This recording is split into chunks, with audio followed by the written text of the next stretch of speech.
In the annals of American history, few figures stand as tall as Franklin Delano Roosevelt. Born into privilege, Roosevelt's journey was marked by personal trials and profound resilience. As the 32nd President of the United States, he steered the nation through the Great Depression with his transformative New Deal policies, fundamentally reshaping the role of the federal government. Yet, his legacy extends far beyond domestic reforms. Roosevelt's decisive leadership during World War II not only secured Allied victory, but also laid the foundation for a new world order. In this documentary, we delve beyond the familiar stories to uncover the hidden facets of Roosevelt's personality that the media of his time kept from the public eye. From his private struggles with polio to the cunning political maneuvers that secured his unprecedented 4 terms in office, we explore the secrets and controversies that shaped the man behind the legend. Join us as we reveal the untold story of Franklin D. Roosevelt, a leader whose charm and determination masked a labyrinth of secrets and whose legacy is far more nuanced than history has led us to believe.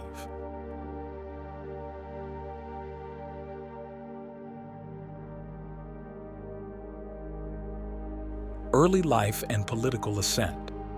Franklin Delano Roosevelt, born on January 30, 1882 in Hyde Park, New York, was raised in a privileged environment by his wealthy parents. He was groomed for leadership from a young age, receiving a broad education and traveling extensively in Europe, where he became fluent in German and French. Roosevelt attended Groton School and Harvard University, where he developed a strong sense of social responsibility and an interest in politics, inspired by his distant cousin, President Theodore Roosevelt. After Harvard, Roosevelt briefly attended Columbia Law School and practiced law before entering politics. In 1910, he was elected to the New York State Senate, where he emerged as a progressive reformer. His political career advanced significantly when he became Assistant Secretary of the Navy under President Woodrow Wilson, playing a key role in modernizing the Navy during World War I. In 1921, Roosevelt was diagnosed with polio, which left him paralyzed from the waist down. Despite this, he persevered through rigorous physical therapy and established a rehabilitation center in Warm Springs, Georgia. His battle with polio deepened his empathy and commitment to public service, ultimately shaping his image as a resilient leader capable of guiding the nation through challenges. Rise to national prominence. Franklin D. Roosevelt's political career, initially promising after his tenure as Assistant Secretary of the Navy, faced a major setback when he was diagnosed with polio in 1921. Despite this, Roosevelt showed remarkable determination and resilience, supported by his wife Eleanor and confidant Lewis Howe. He refused to be limited by his disability, using braces and a wheelchair, and found hope in the therapeutic waters of Warm Springs, Georgia, where he later established a rehabilitation center for polio patients. Roosevelt's return to public life began with his re-election as governor of New York in 1928, where he focused on progressive reforms, tackling unemployment, poverty, and industrial regulation. The Great Depression posed a significant challenge, prompting Roosevelt to implement innovative relief programs such as the Temporary Emergency Relief Administration, TERA, to support the unemployed and restore public confidence. By 1932, Roosevelt's success in New York positioned him as a promising candidate for the presidency. His campaign, marked by optimism and innovative ideas, contrasted sharply with the incumbent President Herbert Hoover's approach. Roosevelt won the 1932 election in a landslide, and his presidency began with a flurry of legislative activity aimed at stabilizing the economy and providing relief through landmark New Deal programs. These included the Emergency Banking Act, Agricultural Adjustment Act, and National Industrial Recovery Act, as well as the creation of institutions like the SEC and FDIC. Despite facing opposition, Roosevelt's ability to communicate directly with the public through his fireside chats maintained support for his policies. His leadership during the New Deal era and later as a wartime leader solidified his place as a transformative figure in American history, guiding the nation through the Great Depression and into World War II. His policies, although controversial and sometimes met with fierce opposition, are credited with stabilizing the economy and providing essential support to the most vulnerable citizens. However, Roosevelt's presidency was not without its flaws. Critics argued that some New Deal programs were overly interventionist and that his administration's attempts to pack the Supreme Court in 1937 threatened the balance of power within the government.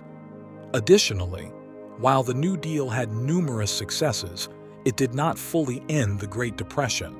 That task would fall to the economic boom triggered by World War II. World War II and Third Term. Roosevelt's leadership was further tested as the world moved towards war in the late 1930s. Initially maintaining a policy of neutrality, Roosevelt began to support the Allies through programs like Lend-Lease, which provided military aid to countries fighting against the Axis powers. The Lend-Lease Act, passed in March 1941, allowed the United States to supply military equipment and supplies to the United Kingdom, the Soviet Union, China, and other allied nations, marking a significant shift from isolationism to active support for the Allies. This policy played a crucial role in strengthening the Allied war effort before the U.S. formally entered the war. Pearl Harbor and U.S. entry into the war. On December 7, 1941, the Japanese attack on Pearl Harbor brought the United States directly into World War II. The surprise assault on the U.S. naval base in Hawaii resulted in significant loss of life and damage to the Pacific Fleet. In response, Roosevelt delivered his famous Day of Infamy speech to Congress on December 8, 1941, leading to a declaration of war against Japan. Shortly thereafter, Germany and Italy declared war on the United States, plunging the nation into a global conflict on multiple fronts. Mobilization and war effort. Under Roosevelt's leadership, the United States underwent a massive mobilization of its industrial and human resources. The War Production Board was established to oversee the conversion of peacetime industries to war production. American factories churned out tanks, airplanes, ships, and other military equipment at an unprecedented rate. The U.S. also implemented the draft through the Selective Service System, rapidly expanding the armed forces. Roosevelt's ability to inspire and unite the American people was crucial during this period. His fireside chats, a series of radio addresses, kept the public informed and bolstered morale. He emphasized the necessity of the war effort and the sacrifices required, fostering a sense of national unity and purpose. Military strategy and alliances. As a wartime leader, Roosevelt played a pivotal role in shaping military strategy and forging alliances.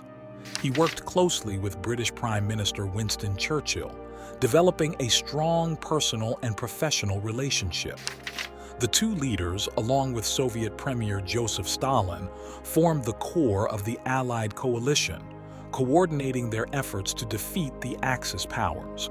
Key military campaigns during Roosevelt's third term included the North African Campaign, the invasion of Italy, and the D-Day invasion of Normandy.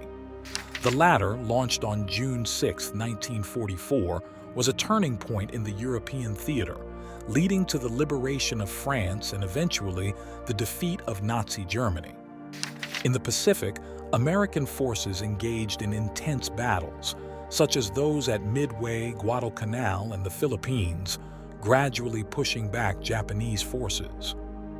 Domestic challenges and controversies. While Roosevelt's wartime leadership was widely praised, his administration faced significant domestic challenges and controversies. One of the most controversial actions was the internment of Japanese Americans.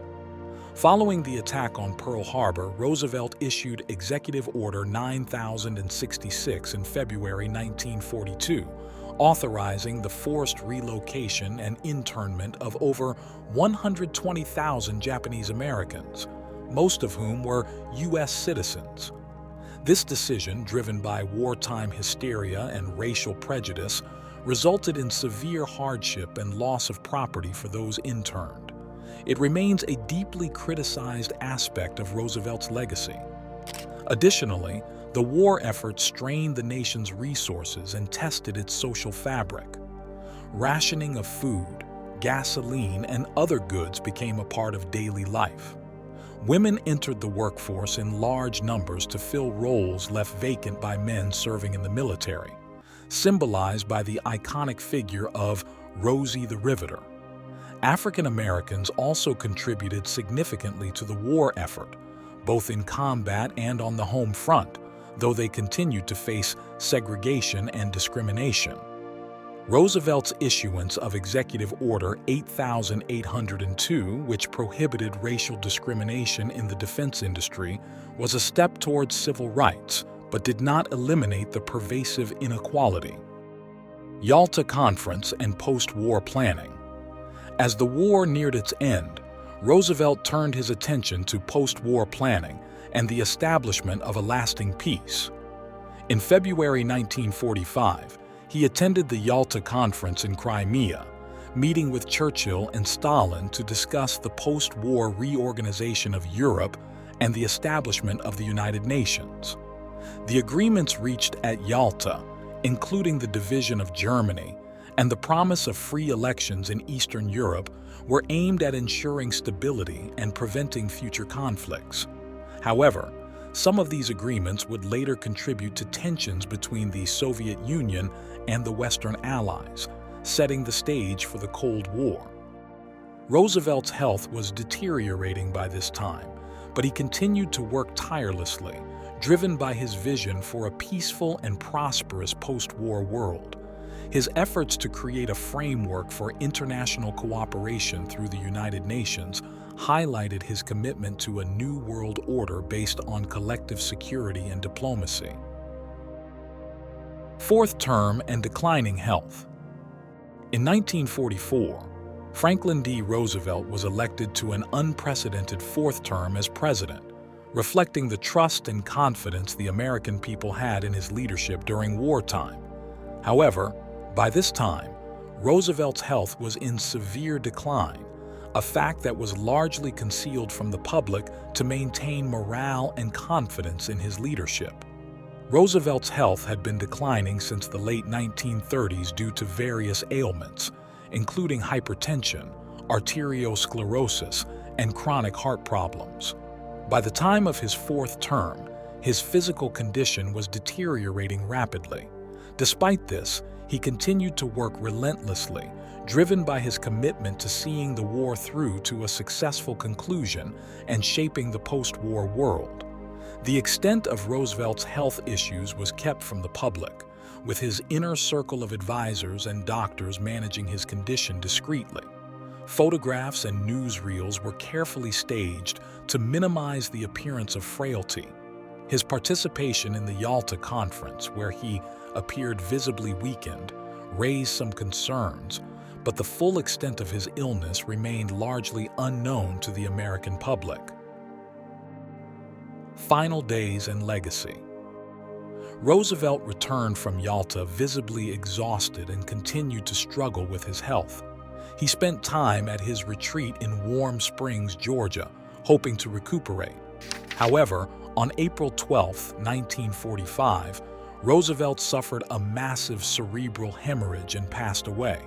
His death shocked the nation and the world, as many were unaware of the severity of his condition. Vice President Harry S. Truman assumed the presidency and led the country through the final stages of World War II.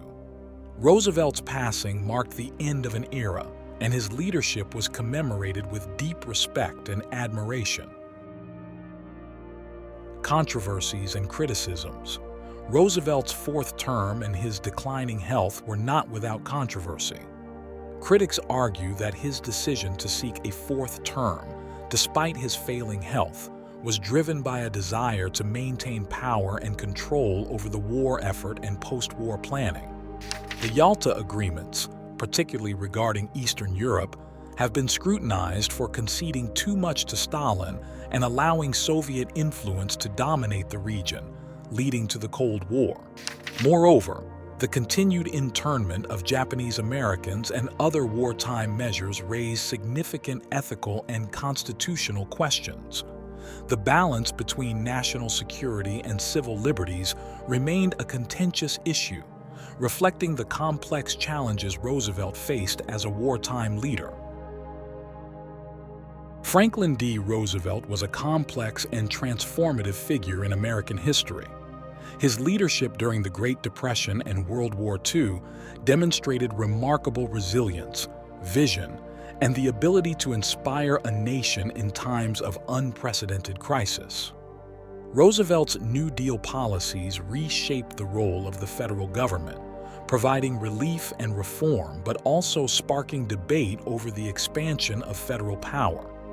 His wartime strategies and diplomatic efforts were crucial in achieving victory and shaping the post-war world, yet not without controversy and ethical challenges. In examining his legacy, we see a leader whose impact was profound and multifaceted, reflecting both the triumphs and tribulations of his era. Roosevelt's life and presidency continue to evoke admiration and debate, embodying the enduring complexities of leadership and the pursuit of progress.